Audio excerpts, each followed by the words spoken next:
So both major parties have now held their conventions, but there could be a snag in this year's elections for Congress and the legislature over redistricting.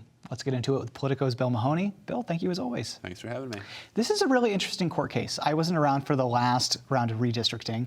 So just to lay out, people are suing over the congressional and Senate lines, not the Assembly, right? Correct. So we're in court right now. What does their case look like? Like, what is their argument that they're taking to these maps? Well, a lot of this rests on the 2012 constitutional amendment that came out as a deal from the last redistricting. Andrew Cuomo at the time had promised to veto any gerrymandered lines.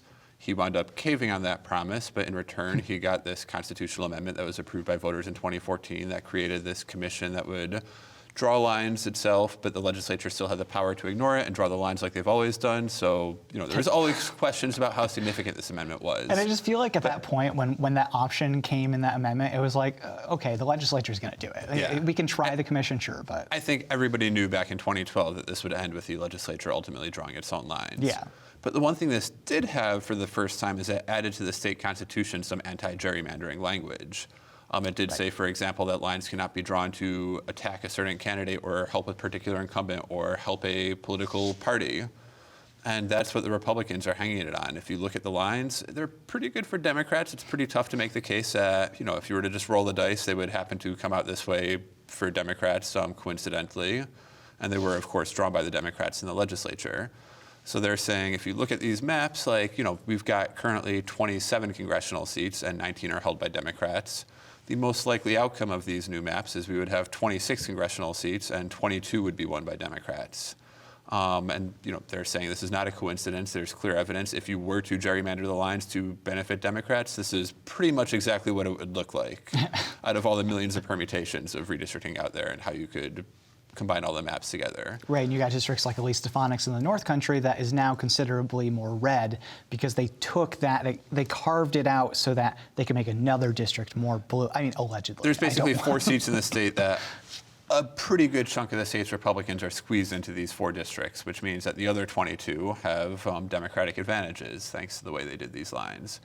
So they're hanging their case on this language that says it cannot be drawn to benefit a party, saying if you look at these, there's really no room for doubt that this is what was done. So they were in court this week, and so the arguments, I think, were about 2 hours. The court was very nice and had them live streamed for us journalists here in Albany, and I was passively listening to some of it.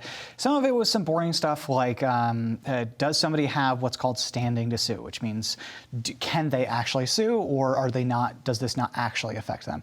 The other parts of it were kind of procedural. So a lot of it was about where do we go from here in this lawsuit? So where did they end up there, Bill? Well, so the tricky thing with all this is the timing.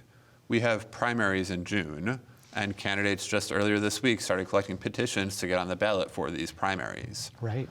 So let's say the Republican case is rock solid, which is debatable. The Republicans have some pretty good evidence that these lines help Democrats, but they probably need some more concrete evidence that this was done intentionally. And, we'll have to find out through court whether or not they can come up with this evidence and whether or not they can convince judges on appeal that this is what happened. But let's say everything goes right for them and they have this proof. So what happens is the lines get thrown out. But at this point, since we are already well into the election season, if the lines get thrown out today, all these petitions that candidates have started to gather, they would probably have to throw them out. They would have no idea if they've started collecting petitions from people who actually live in the districts that they would be running in under new maps that would theoretically be created. And since we would have to have a whole round of drawing maps and voting on them and arguing those in court, that absolutely means the primary would need to be delayed from June, best case scenario. But it starts raising real questions of can we actually have a primary then before November when there's a general election, and what happens? Right. And can we manage to hold elections in time if we don't get this ball rolling pretty soon on some of these steps that happen with elections? The judge brought up this really interesting scenario where he was like, to your point, this is going to take a little bit. Maybe we leave these lines in place this year, and then we have a whole round of special elections next year, which to me just seems like a lot. That's what's happened before. Oh, I didn't know that. So basically, yeah, he said he did not support Republicans' request to throw the lines out immediately because he said it would lead to too much chaos. He didn't foreclose on the possibility of doing that at some point down the road, but the fact that he doesn't want to create this chaos on March 3rd tells me he's probably not going to want to create this chaos when he reaches his decision on April 4th. But he could order that the elections be held this year, so we have people sitting in office. and then a whole slate of special elections up and down the ballot for every congressional and state legislative seat in 2023. Now, the last time we had maps thrown out was in 1964 in New York, where this gets into the federal one person, one vote stuff when the federal courts basically said the districts need to be roughly equal in population, so all the state legislative seats were thrown out.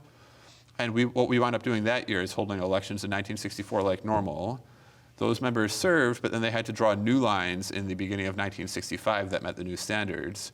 And then everybody was on the ballot again in 1965. So we had 2 one-year terms in a row, so basically 3 straight years with elections. And it's not, if Republicans can win, such a scenario like that is not off the table by any means. I don't know if I can do another election cycle. I don't know if I want to do this 2 years in a row, but I guess we'll have to see. Well, as mentioned, it's March and we're already solidly into election season. So Right. if this winds up being 2 years of elections in a row after this, that means we're never going to exit election season because, the elections will be in November and then we'll enter the new election season next March 1st as well. And this will just become a never-ending cycle in which candidates are stuck in permanent campaign It's mode. making me sweaty. It's making me a little nauseous. Let's stop talking about it. All We right. are out of time anyway. Politico's Bill Mahoney, thank you so much. Thank you.